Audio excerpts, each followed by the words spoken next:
여러분, 지금 오늘 본문을 보면은 사울은 열심히 있어요. 예수님의 제자를 핍박하는데 굉장한 열심이에요. 아무튼 보통 열심이 아니에요. 저는 어릴 때 이 생각이 참 나에게 많은 생각이었는 게 뭐냐면, 아니 사울은 왜 이런 일에 열심일까? 왜 이렇게 미친 듯이 달려들을까? 심지어 방금 전에 자기의 멘토 스승이라는 가멜리엘의 훈계가 있었어요. 아니 이게 사람으로부터 났으면 이건 현상으로 사라질 거야. 만약 하나님으로 났으면 우리가 만약 반대하다 하나님과 반대편에 있으면 어떻게 되겠냐? 그러므로 좀 지켜보자 라고 가멜리엘이 훈계까지 했는데 사울은 다 무시해버립니다. 자기 스승의 훈계까지도 듣지를 않아요. 그리고 다메섹까지 쫓아갑니다. 공문서를 들고. 사울이 워낙 잘하니까 공문서를 줬어요. 대제사장들이 가서 다 잡아와라 잔당들을. 그러니 예수님의 제자들, 당시에 12제자, 마가다락방에 120명, 3,000명이 구원받고 성령을 받았던 사람들, 나중에 베드로의 설교로 5,000명이 초대교회에 등록했는 사람들 다 흩어졌죠. 다메섹으로 엄청난 숫자가 팍 숨어 들어갔습니다. 근데 그 사람 중에서 사울을 모르는 사람이 없어요. 자기를 잡으러 다메섹으로 온다는 얘기까지 다 퍼져 있는 것이에요. 굉장히 유명한 사람이 된 것이에요. 자, 사울을 잠깐만 그의 히스토리를 한번 들춰보기로 해요. 사울은요, 태어나면서부터 로마의 시민권자예요. 굉장한 영광이 있죠, 당시로서는. 두 번째, 그녀는 히브리인 중에 히브리인이에요. 베냐민 지파예요. 베냐민 지파. 그러니까 이렇게 어떤 계보가 있고 혈통이 있는 사람이에요. 그러나 그의 출생은 예루살렘이 아니라 다소라는 곳이에요.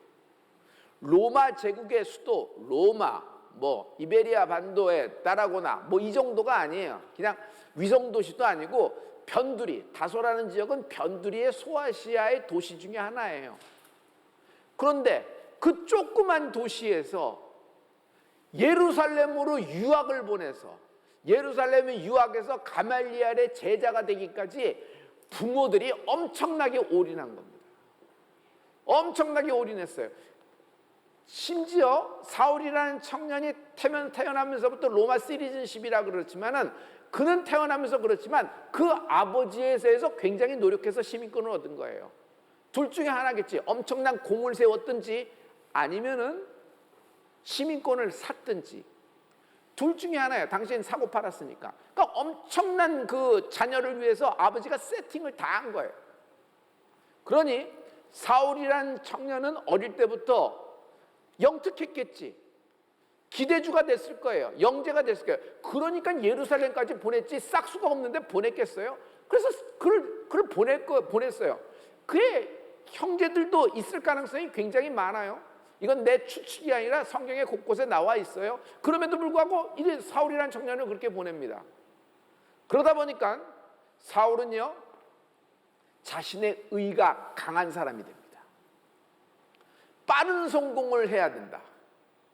그래서 남들보다 일찍 출세를 해서 부모님의 노력과 부모님의 수고와 부모님의 후원에 화답해야 되며 부모님이 틀리지 않았다는 것을 다소에서 나 사울이 된 것을 다소의 사울이 아니라 나 예루살렘의 사울이 된 것을 스스로 증명을 해야 됐어요. 그래서 그가 다메섹으로 가다가 예수님을 만나 무너져 버립니다. 여러분, 예수님을 만날 때 환상을 봤어요. 그리고 환상 중에 음성을 들었어요. 환상을 봤기 때문에 무너졌을까요? 포함되어 있겠죠. 그러나 놀라운 뿐입니다. 실제로 환상 중에 여러분 예수님을 만나는 그 도로상에서 사울과 예수님이 대화를 합니다. 그때 그 대화 속에 예수님의 마음을 읽게 된 거예요. 예수님의 마음. 예수님의 마음이 기가 막혀요. 예수님의 마음. 성도 여러분, 우리는 감정이라는 것이 있어요. 이 감정이 육신을 움직이게 되어 있습니다. 그런데 육신을 내 감정만 움직이는 것이 아니라 영에도 감정이 있어요. 영이 기뻐하고 영이 슬퍼하고 영이 외롭고 영이 너무너무 설레기도 합니다. 여러분 오늘 찬양 중에 오늘 예배를 나온다고 여러분 영이 기뻐 춤추는 은혜가 있을지어다. 그래서 그 상태를 뭐라 그래요? 성령 충만이라 그래요. 성령이 충만한 것은 감정이 충만하고 육신이 충만한 것이 아니라 영이 충만한 거예요. 할렐루야. 성령 충만을 뭐라 그래요? 다른 말로 영감 충만이라 그래요. 능력이 뭔지 아세요? 아버지의 마음과 내 마음이 하나 되는 축복이 있을지어다. 아버지의 마음이 내 마음이 돼야 돼요. 그러기 위해선 내 마음이 꺾여야 돼요. 내 마음이 죽어야 돼요. 내 마음이 살아있고 내 뜻이 있고 내 의가 가면 아버지의 마음이 들어와서 장악을 못해요.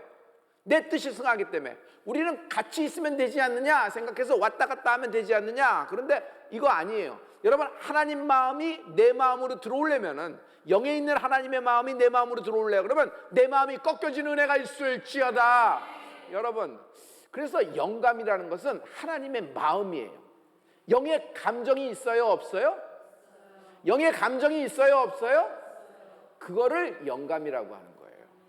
영감이 없다라는 것은 감동이 없다. 감동이 없는데 뭔가 하려니 내 감정으로 하는 거야. 내 감정으로 하려면 제스처를 해야 되고 쇼업을 해야 돼. 웅변을 해야 되고 눈치를 봐야 돼요. 그래서 그 사람이 원하는 꼭지의 얘기를 해줘서 그 사람을 기쁘게 하고 그 사람이 한 방울의 눈물을 흘리면 성공했다고 생각해. 여기서 실족하는 거예요. 여기서 실족되는 거예요. 제일 우선돼야 되는 건 어떤 말을 했냐보다도 더 중요한 건 그 사람하고 공감이 돼야 되죠. 기가 막힌 상담을 해서 이야기와 답은 잘했습니다. 그거요 나 아니래도 할 사람 많아요. 그 얘기를 못 들어서 나에게 온 게 아니에요. 가장 중요한 건 그와 나와 온도가 같고 공감력이 있어야 되죠. 여러분 예배에서 가장 중요한 거는 여러분 나를 울릴 필요 없어요. 내가 여러분을 울리려고 노력할 필요 없어요. 그냥 내 마음, 내 감정, 내 제스처, 내 실력으로 하려고 하는 거예요. 이거 완전 꽝입니다. 하나님이 굉장히 거북해 하시는 거예요. 그거 아세요? 사람들이 원하는 얘기를 하면서 사람들을 끌고 가는 것이 아니에요.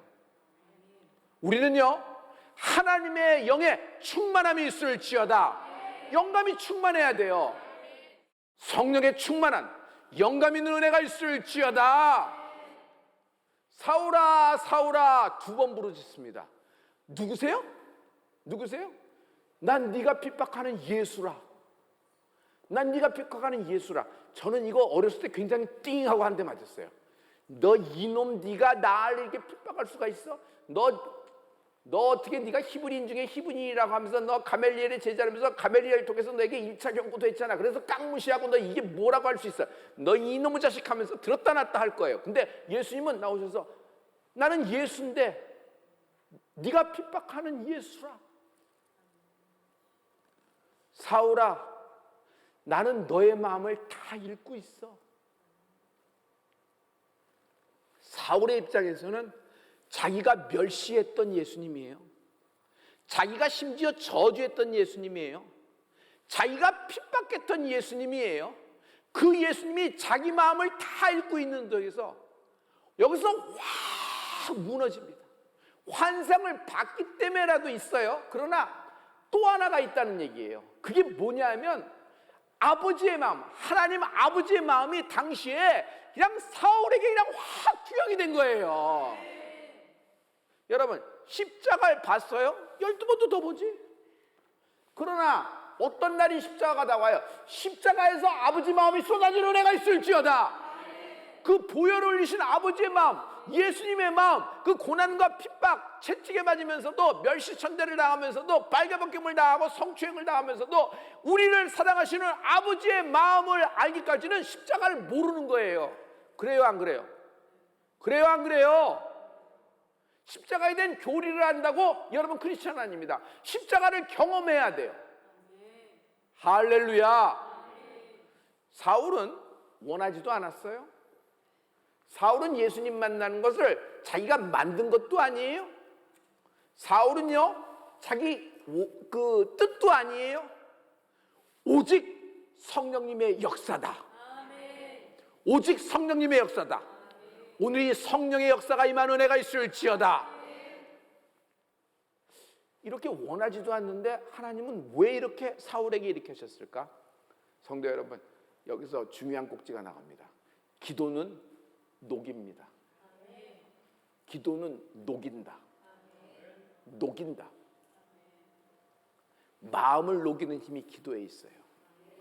내 마음, 내 생각, 사울의 당시의 고집이 있어요. 사울의 당시의 뜻이 있어요. 여러분, 기도는 확 녹여버려요. 내 마음이 녹아질 때 영이 준비가 되는 거예요. 하나님 말씀 들을 준비가 돼요. 여러분, 아무리 예배를 몇천 번째를 드렸어도 내 마음과 뜻이 가려막고 있으면 행위를 한 거예요. 행위를 한 당신은 뭔가 거기서 이렇게 현상을 원할 수가 있죠. 그런데 여러분, 이게 기도를, 어떤 사람은 자기가 기도를 하는데 그냥 중보 기도를 너무 많이 받았어. 그래서 그 악한 사람이, 그 정말 하나님과 반대되는 사람이 중보 기도를 많이 받아서 어머니나 아버지 기도로 중보, 뭐 부모님 기도로 중보를 해서 그냥 뭐랄까, 마음이 확 녹아지는 축복이 있을지어다. 영이 준비가 되는 거예요. 사울을 위해서 누가 기도를 많이 했을까? 성경은 안 나왔지만 추론을 해봐요. 초대교회 당시의 사람들이 사울 때문에 기도 많이 했겠죠. 어떤 사람은 저 사울 좀 하나님 정신 차리게 해주세요. 어떤 사람은 사울을 좀 없애주세요. 사울을 좀 치워주세요. 또 어떤 사람은 아유 하나님 사울을 불쌍히 여겨주세요. 이 기도 했겠어요? 안 했겠어요? 많아지겠죠. 또 하나는요, 예수님이 사울을 중보해 주셨다. 예수님의 중보를 받고 있는 당신을 축복합니다. 여러분, 당신의 마음이 오늘 녹아지는 것은 예수님이 당신을 위하여 오늘 중보를 끝내셨기 때문이에요.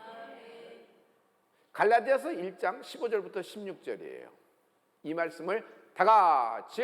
그러나 내 어머니의 태로부터 나를 택정하시고 그의 은혜로 나를 부르시니가 그의 아들을 이방에 전하기 위하여 그를 내 속에 나타내시기를 기뻐하셨을 때. 여기까지요. 나는 갑자기 다메섹에서 하나님이 픽업하셔서 이방인의 사도가 된 것이 아니다라고 얘기하는 거예요. 사도 바울은 나는 그렇게 갑자기 픽업돼서 거기서 확 바뀐 건 사실이다. 그러나 거기서부터 시작된 것이 아니다. 내가 태에서부터, 모태에서 조성될 때부터 하나님이 나를 선택하셨다. 하나님이 나를 선택하셨기 때문에 예수님의 중보가 있는 거예요. 붙잡아 주신다. 어떤 실족하는 순간에도, 어떤 위경에서도 아버지 하나님은 날 붙잡아 주신다. 여러분, 붙잡아 주신다 해보세요. 어떤 실족의 상황에서도, 아니 그게 뭐 이렇게 어려워. 붙잡아 주신다 한번 얘기해. 그 눈으로 얘기해봤자 소용 하나도 없어요. 조금 있고 밥 먹고 나가면 다 무슨 얘기인지도 다 잊어먹어요. 자, 이 위경에서 나를, 이 슬픔에서, 이 넘어지는 순간에 날 포기하지 않으신다. 태에서부터 택정을 입었는데 그가 좀 잘못된 선택, 잘못된 말을 하고 잘못된 감정을 들었다고 하나님이 포기할까요? 하나님은 끝까지 날 포기한 적이 없어요. 할렐루야. 심지어 여러분은 성령님의 중보를 받고 있어요.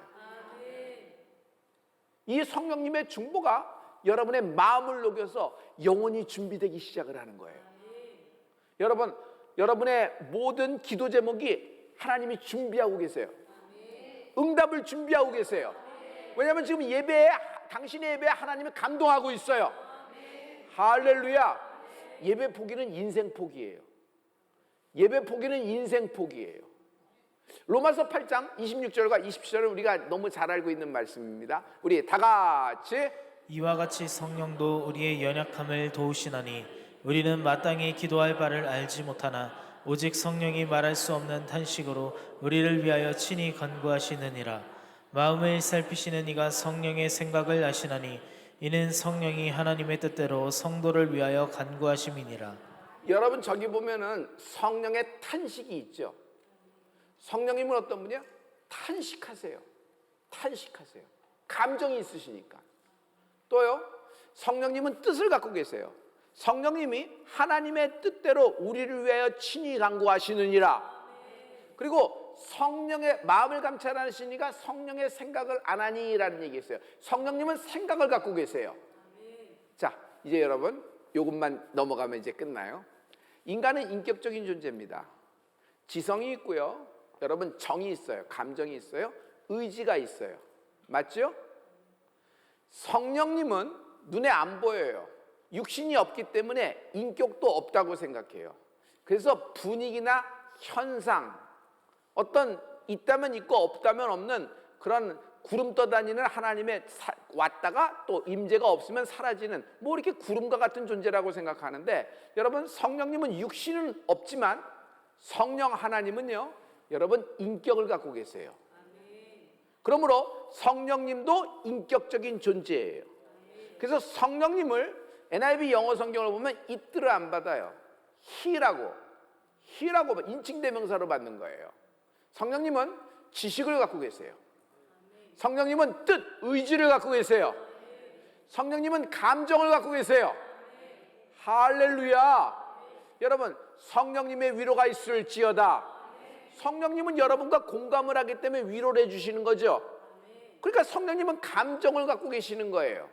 많은 사람이 성령님은 인격적인 존재가 아니라고 생각하고 분위기나 현상이라고 생각해서 그냥 기독교에서 얘기하는 그런 분위기, 현상 이렇게 생각하는데, 성령님은 하나님이면서 성령 하나님은 지식과 의지와 더불어 감정을 갖고 계세요. 그래서 탄식을 하시는 거예요. 여러분 에베소서 4장 30절에 이런 말씀이 있어요. 성령을 근심케 말라라는 말씀이 있어요. 많이 들었죠? 성령님이 근심하시는 거예요. 왜 근심하셔? 감정이 있기 때문에 금식을 하는 거예요. 별목이 이러면 안 되는데, 별목이 이렇게 해야 되는데 얘가 왜 불안해하지? 얘가 왜 여기서 실족하려고 그러지? 얘가 왜 이렇게 의심을 하지? 얘가 왜 확신이 없지? 성령이 금식하시는 거야. 근심하는 거야. 근심. 오늘 하나님 아버지의 마음을 여러분에게 소개합니다. 오늘 하나님의 아버지의 마음을 소개할게요. 하나님은 지금 흔들리는 나, 실족한 나를 붙잡아 주신다. 이게 아버지의 마음이에요. 그러므로 예수를 믿는 건 아버지의 마음을 아는 거예요. 예수를 아는 거는 아버지의 마음을 모르면 예수님을 몰라요. 아버지의 마음을 알아야 돼요. 아버지의 마음. 아버지 마음이 포인트고 키예요. 아버지의 마음은 뭐예요? 다정다감하세요. 끝까지 나를 붙잡아 주신다. 심지어 어디까지 붙잡아 주세요? 탕자가 죄가 있어요, 없어요? 명백한 죄가 있어요, 없어요? 먼 나라로 갔다. 두 번째, 자기 분깃이라고 여겼는데 자기 분깃인가? 아버지의 것이지. 근데 가져가서 뭐 했어요? 탕진했어요. 죄가 있어요, 없어요? 자, 세 번째 죄, 돼지우리 속에서 놀아납니다. 우습게거리가 됐어요. 집안에 수치고 집안에 뭐예요? 그때 있을 때 나는 이렇게 벌받아 마땅해. 나는 이런 존재야. 그러므로 나는 이렇게 하는 것이 내가 책임을 스스로 지는 거야. 그냥 아버지에게 연락하지 말고 내가 이렇게 살자. 이거 굉장히 멋진 얘기 갖고 스스로 어떤 멋진 인생, 자기가 책임지는 인생 이렇게 얘기하지만 절대로 그렇지 않아요. 하나님은 이런 모든 일을 통하여 아버지께 돌아오기를 원하십니다. 명백한 죄가 수두룩하게 많지만 아버지는 그거 아랑 것 없이 통째로 있는 그대로의 나를 받아주신다. 어떤 때는 부모도 못 받아요. 내가 내 아들의 모습을 못 받을 때가 있어. 이게 왜 이러나 생각해서 도무지 이해도 안 되고, 이런 모습을 해서 그냥 이 억장이 무너지고 이게 속이 타겠어. 아빠니까 참고 있는 것이지. 그런데 하나님은 그렇지 않아요. 하나님은 다 받아주세요. 그리고 실족한 나를 붙잡아 주십니다. 사도 바울이, 저는 사도 바울의 참회록이 로마서 7장이라고 생각해요. 로마서 7장은 사도 바울의 참회록이에요. 사도 바울이 자기의 이런 마음 상태를 가지고 딱 한마디로 했어요. 그것이 오호라, 나는 곤고한 사람이로다. 곤고가 무슨 뜻이 한 줄 아세요? 마음 둘 곳이 없어서 꺼져가는 것, 실족하는 것이 곤고하다는 거예요. 내가 죽게 됐다는 거예요. 오호라, 난 미쳐버리겠다. 내가 왜 이렇게 실족하는가, 왜 이렇게 넘어지는가 막 하는 장면이 그 위대한 사도 바울의 고백이 로마서 7장 21절, 22절, 24절의 말씀인데 우리 이 말씀을 다 같이 선포하십니다. 다 같이. 그러므로 내가 한 법을 깨달았노니 곧 선을 행하기 원하는 나에게 악이 함께 있는 것이로다. 내 속사람으로는 하나님의 법을 즐거워하되 오호라 나는 곤고한 사람이로다. 이 사망의 몸에서 누가 나를 건져내라. 선을 행하고자 하는 마음은 아버지의 마음이에요. 아버지의 마음이 내게 어프로치하고 있는데 이 안에 악을 행하고자 하는 나의 마음이 있어요. 성령의 마음이 오는데 이 나의 악을 행하고자 하는 마음이 있어요. 내 마음이 성령의 생각, 성령의 뜻, 성령의 감정을 브레이킹합니다. 내 마음은 그렇게 힘이 있어요. 여러분, 예수님은 환영 안 하고 핍박 있고 고난과 십자가와 매질이 있지만 성육신하여 나를 찾아오십니다. 그러나 성령님은 달라요. 성령님은 환영하고 인정하고 모셔드리는 자에게 임하는 거예요. 할렐루야. 성령님이 계시면 나에게 그냥 강권적으로 역사하셔서 이렇게 하시면 되지. 아니에요. 내가 사모해야 돼요. 사모가 뭐예요? 성령님을 사모합니다. 사모하여 삽니다. 이렇게 우리가 말을 하지만 그 마음이 뭐예요? 그게 뭐냐 말이에요. 성령님을 사모한다는 건 아버지의 마음이 내가 갖기를 원합니다. 아버지의 마음은 당신이 믿을 때 성령을 받는 것입니다. 오라 나는 공고하는 자로다. 내 속사람은 아버지의 마음을 픽업하기를 원해. 내 속사람은 아버지의 뜻대로 살기를 원해. 그런데 내 겉사람은 내 마음은 내 마음대로 살기를 원하는 거예요. 그래서 세상 못 믿을 게 내 촉과 내 감과 내 직관이에요. 내 촉과 내 감과 내 직관이 예수를 믿어서 예수를 발견하고 찾아냈다 그러면 여러분 이성으로 구원받는 거예요. 이성으로, 과학으로 구원받는 거예요. 세상 못 믿을 게, 세상 타락한 게 내 감정과 내 촉과 내 직관이에요. 중요한 건 뭐예요? 여러분 말씀에 기초하는 신앙이 될지어다. 어떤 상황, 어떤 죄, 어떤 무거운 돌 때문에 여러분 지금 실족하여 쿡쿡 빠진다고 하더라도 하나님 아버지는 당신을 붙잡아 일으키실 겁니다. 붙잡아 일으킬 것입니다. 여러분 회개는 뭐냐면 아버지 마음으로 마음 돌리기예요. 한 마음 되십시오. 인생이 풀린다. 성공하고 한 마음 되는 것, 명예하고 한 마음 된 것, 물질, 좀 더 라이브하게 얘기하죠. 돈하고 한 마음 된 것, 돈하고 한 마음 된 것. 올라갈 때 너무 기분 좋잖아요. 없어지면서 막 그렇고 돈하고 한 마음 되는 것. 모든 관계에서 마지막에 계산법은 뭐예요? 돈 아니에요? 물질. 이렇게 투자할 가치가 있는가 없는가예요. 그래서 이걸 하면 얼마가 나오는가라는 거죠. 자본주의 사회니까 어쩔 수가 없을 거예요. 그런데 그 계산법에 있어서는 여러분 우리는 망합니다. 세상에 살고 있지만 세상 사는 방법으로 사는 것이 아니에요. 아버지의 마음으로 사는 거예요. 아멘. 할렐루야. 아멘. 여러분 이름 쫓아가면 망합니다. 내 이름 높이는 것, 내 이름 드높여지면 할렐루야고, 내 이름 추락하고 실족하게 되면 놀렐루야 되는 것. 하나님은 내 이름을 높이기 위해서 십자가 달리신 것이 아니에요. 여러분 오직 아버지의 마음 붙잡는 은혜가 있을지 돌이키세요.